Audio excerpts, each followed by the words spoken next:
علامات، اسباب اور علاج کے متعلق ہم نے کرونا وائرس کے حوالے سے جو تفصیلی بات کی ہے، تو اب اس میں کچھ احتیاطی تدابیر بھی ہیں. جیسے احتیاطی تدابیر میں یہ ہم نے ماسک لگایا ہوا ہے، گلوز پہنے ہوئے ہیں. اسی طرح ایسی حالت میں کہ جہاں پر یہ وائرس پھیل گیا ہوا ہے، جہاں پر یہ بیماری، یہ وبا پھیل گئی ہوئی ہے، ایسی حالت، ایسے علاقے میں ہمیں احتیاط کرنی چاہیے، محتاط چلنا چاہیے. لیکن جہاں پر یہ نہیں پھیلا، موجود نہیں ہے، وہاں پر حفظ ما تقدم کے طور پر محتاط رہنا چاہیے، لیکن اتنی سخت احتیاط کی ضرورت نہیں ہے. ٹھیک ہے جی. اب اس میں یہ ہے کہ صفائی ستھرائی کا، آج لوگ کہتے ہیں جی ڈیٹول کے ساتھ ہاتھ دھو لو، کچھ کہتے ہیں فلاں کے ساتھ دھو لو، کچھ کہتے ہیں ایسا کرو، سپرے کرو، صفائی کرو. ارے نالائکو، تمہیں آج یہ بات یاد آ رہی ہے جس دین کے ہم ماننے والے ہیں، وہ دین کہتا ہے الطہور شطر الایمان، الطہور شطر الایمان. یہ صفائی تمہارے ایمان کا جز ہے، ایمان کا حصہ ہے، ایمان ہے یہ صفائی. ہم تو صفائی کو ایمان سمجھ کے کرتے ہیں.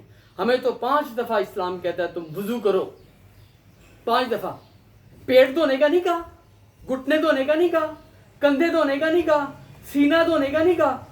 کیوں؟ یہ ساری چیزیں تو آلریڈی ہماری کپڑوں کے اندر سیف ہیں، محفوظ ہیں. اسلام نے ایسا صفائی ستھرائی کا بہترین نظافت کا انتظام کیا، اہتمام کیا، حکم دیا کہ وہ اعضاء جو تمہارے ظاہر ہیں، بظاہر ننگے ہیں، ان کو دن میں 5 دفعہ دھو. 1 دفعہ نہیں، 5 دفعہ بار بار دھو. وہ کیوں؟ تاکہ کسی قسم کا وائرس، کوئی جراثیم، کوئی گرد، کوئی خرابی، کوئی ڈسٹ، سب دھل جائے. سب 1 دفعہ کر لیا. اب 2-3 گھنٹے کا وقفہ گزرا، اب کہا پھر کرو. اللہ اکبر. پھر 2-3 گھنٹے کا گزرا، پھر کہا پھر کرو. پھر 2-3 گھنٹے کا گزرا، پھر کرو. بار بار صفائی کرو. اسلام تو کہتا ہے گندگی مت پھیلاؤ، یہ اسلام کا حکم ہے. اور جو لوگ آج صفائی کا بڑا کہہ رہے ہیں نا، سپرے کر رہے ہیں، یہ کر رہے ہیں، واش روم میں جا کے پانی سے دھوتے نہیں ہیں، ٹشو سے صاف کرتے ہیں. بیماریاں نہیں آئیں گی تو کیا ہوگا؟ ہم جس اسلام کے ماننے والے ہیں وہ حکم دیتا ہے صفائی کا، کہتا ہے اگر پانی نہیں ہے تمہارے پاس، مٹی کے ڈھیلے کے ساتھ تم صاف کر لو. مٹی بہترین غلاظت کو اور جراثیم کش ہے، غلاظت کو دور کرنے والی ہے. ہم تو اس اسلام کے ماننے والے ہیں. ہمارا اسلام ہمیں صفائی ستھرائی کا درس دیتا ہے. تو میں اپنے مسلمان بھائیوں سے، اپنے پاکستانیوں سے، اور جہاں تک یہ پیغام پہنچتا سب سے یہ التجا کرنا چاہوں گا کہ صفائی ستھرائی کا اہتمام اپنے ایمان کا حصہ سمجھ کر کیجئے. اللہ بھی خوش ہوگا، اور یہ جو وبا پھیلی ہے اس میں بھی ہمیں نجات ملے انشاءاللہ. اور رسول کریم صلی اللہ علیہ وسلم کا فرمان، فرمایا السواک مطہرۃ للفم ومرضات للرب. مسواک جو ہے یہ ایک طرف منہ کو صاف کرتی ہے، جوف دہن کی صفائی کا سبب ہے، اور دوسرے حضور فرماتے ہیں کہ اللہ کی رضا کا سبب ہے، اللہ راضی ہو جاتا ہے. ہمیں تو صفائی کے لیے یہ لالچ دی گئی کہ تمہارا رب راضی ہو جائے گا، تم صفائی کا اہتمام کرو. تو جو صفائی کا اہتمام نہیں کرتے وہ خرابی کا سبب بنتے ہیں. آؤ کرونا وائرس سے بچنے کے لیے حفظ ما تقدم کے طور پر حفاظتی تدابیر اختیار کیجیے. اور حکومت جو کہہ رہی ہے وہ ہماری حفاظت کے لیے کہہ رہی ہے، ہماری بہتری کے لیے کہہ رہی ہے. سائنسدان جو کہہ رہے ہیں ہماری حفاظت اور بہتری کے لیے کہہ رہے ہیں، ہمارے ساتھ دشمنی نہیں ہے. لہٰذا اس وقت آپس میں تقسیم ہونے کی بجائے، آپس میں لڑنے کی بجائے، اپوزیشن اور حزب اختلاف اور حزب اقتدار کا رول ادا کرنے کی بجائے ہمیں ایک قوم بن کے اس آفت کا مقابلہ کرنا ہے. ایسا نہ ہو کہ کسی بڑے نقصان کا یہ پیش خیمہ بن جائے. ہمیں مل کے مقابلہ کرنا ہے. اس لیے صفائی ستھرائی کا ضرور اہتمام کیجیے حفظ ما تقدم کے طور پر، لیکن اتنی سختی وہاں پر جائز ہے جہاں پر یہ وائرس پھیل گیا ہوا ہے. کوئی بھی وبا پھیل گئی، جہاں پر نہیں پھیلی وہاں پر آپ ٹھیک ہے حفظ ما تقدم تو کے طور پر کیجیے، لیکن اتنی زیادہ سختی کی ضرورت نہیں ہے۔ اب مسجدوں کو بند کر دینا یہ تو کسی صورت بھی جائز نہیں ہے، مسجد کو بند کر دینا کسی صورت بھی جائز نہیں ہے۔ کہتے جی بیت اللہ کا اس کو جو ہے نا کعبۃ اللہ کو بند کر دیا گیا تھا، ایک موقع ایسا ہے بھائی کعبۃ اللہ کو بند کرنے میں، بیت اللہ کو بند کرنے میں زمین آسمان کا فرق ہے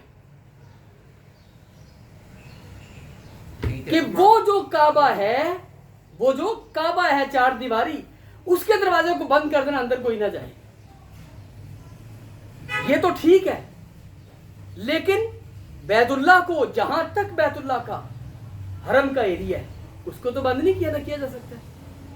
اور اب بھی اس وقت جو حفاظتی تدبیر کے طور پر، حفظ ما تقدم کے طور پر، یا اس کے علاج کے طور پر جو بھی وہاں پر سعودی حکام نے یہ اہتمام کیا نا، یہ اہتمام بھی کوئی غلط نہیں ہے، یاد رکھیے گا۔ بیت اللہ کو، اس کو کعبۃ اللہ کو بند نہیں کیا، وہ تو پہلے سے بند ہے، اس کے اندر تو کوئی جا ہی نہیں سکتا، لیکن مطاف کا ایریا بند کر دیا۔ کس لیے؟ میں ایک بات پوچھنا چاہتا ہوں، ایمانداری سے مجھے بتائیے، کیا اس میں حکومت سعودیہ کا کوئی مفاد ہے؟ کیا کوئی مفاد ہے؟ رسول کریم صلی اللہ علیہ وسلم نے فرمایا لا عدوہ ولا طیرۃ ولا عامہ ولا سفر۔ اسلام میں کوئی تصور نہیں ہے کس چیز کا، نہ چھوت چھات کا، متعدی بیماری کا، نہ ہی سفر کے مہینے کی نحوست کا، نہ ہی الو کی نحوست کا، نہ ہی پرندوں کے ذریعے، طوطوں کے ذریعے فال نکلوانے کا، اسلام میں کوئی تصور نہیں۔ لیکن اس کا مطلب یہ نہیں ہے کہ متعدی بیماری کا، چھوت چھات کا رسول کریم صلی اللہ علیہ وسلم نے انکار کر کے کہہ دیا کہ کوئی جراثیم کی حقیقت ہی نہیں ہے، کوئی وائرس کی حقیقت نہیں۔ اصل پیارے نبی کریم صلی اللہ علیہ وسلم نے فرمایا ہے کہ فیصلہ اللہ کا ہے، حکم اللہ کا ہے، فَإِنَّكَ تَقْضِي وَلَا يُقْضَى عَلَيْكَ۔ جب اللہ اپنا فیصلہ صادر کر دیتا ہے تو دنیا کی کوئی طاقت اللہ کے فیصلے کو بدل نہیں سکتی، تو تقدیر غالب آئے گی۔ کیا آئے گی؟ تقدیر غالب آئے گی، وائرس غالب نہیں آئے گا۔ یہ ہمیں اللہ کے نبی صلی اللہ علیہ وسلم نے تعلیم دی ہے۔ مطلب کیا ہے کہ کسی بھی ایسی وبائی کیفیت میں خوف زدہ نہیں ہونا، ڈرنا نہیں ہے۔ احتیاطی تدابیر سے نہیں روکا، احتیاطی تدابیر، حفاظتی تدابیر، حفظان صحت کے اصول، حفظ ما تقدم وغیرہ، ان سب کے لیے تو ہمیں تعلیم دی باقاعدہ۔ وہ حدیث نہیں یاد، اللہ کے نبی صلی اللہ علیہ وسلم فرمایا جزامی سے جس کو کوڑ کا مرض ہو گیا اس طرح بھاگو جس طرح شیر سے بھاگتے۔ لیکن ایک طرف یہ حکم اور دوسری طرف یہ بھی ہے کہ ایک جزامی کو ساتھ بٹھا کے آپ نے اس کے ساتھ کھانا کھایا، ٹھیک ہے۔ ایک طرف جزامی سے بھاگنے کا حکم کوڑ والے مریض سے، اور ایک طرف کوڑ والے مریض کے ساتھ بیٹھ کر کھانا کھایا، اور دوسری طرف کوڑ والا مریض ایک آیا بیعت کے لیے، آپ صلی اللہ علیہ وسلم نے فرمایا قد بایعناک، تیری بیعت ہو گئی بھائی، دور سے ہی ہو گئی، ہاتھ میں ہاتھ دینے کی ضرورت نہیں، فرض ہے تو لوٹ جا، واپس چلا جا، یعنی اس کو قریب بھی نہیں ہے۔ اب یہ ساری چیزیں متضاد نہیں ہیں، یہ تعلیم ہے۔ کیا تعلیم؟ یہ ہے کہ اگر کوئی ایسی کیفیت وبائی بنتی ہے تو تم نے خوف زدہ نہیں ہونا، ڈرنا نہیں ہے، پریشان نہیں ہونا، اپنے اوپر حبا بنا کے سوار نہیں کرنا۔ کیوں؟ جتنا حبا بناؤ گے تمہاری قوت مدافعت کمزور ہوگی، یہ مرض تم پر غالب آ جائے گا۔ اب کیا ہے کہ سیدھی سی بات ہے بھائی، اگر ایسی کیفیت ہو گئی ہے تو فرمایا کہ جس جگہ پر وبا ہے وہاں تم نہ جاؤ، اور جس جگہ پہ وفا ہے وہاں سے تم نہ نکلو، نہ وبا زدہ علاقے میں جاؤ نہ وبا زدہ علاقے سے نکلو۔ اب یہ یعنی اس حدیث پاک کو سامنے رکھیے آپ، کیا یہ ساری باتیں سائنس اور ٹیکنالوجی کی مخالفت کرتی ہیں، ٹکراتی ہیں، تضاد ہے؟ یہ این سائنس اور ٹیکنالوجی ہی ہے، کیا سائنٹیفک اصول نہیں ہے یہ؟ بالکل صحیح۔ سائنس آج جس بات کا درس دے رہی ہے، اللہ کے رسول نے یہ بات 14 سال پہلے کہہ دی، کر دی ہے، کون اس کا انکار کر سکتا ہے؟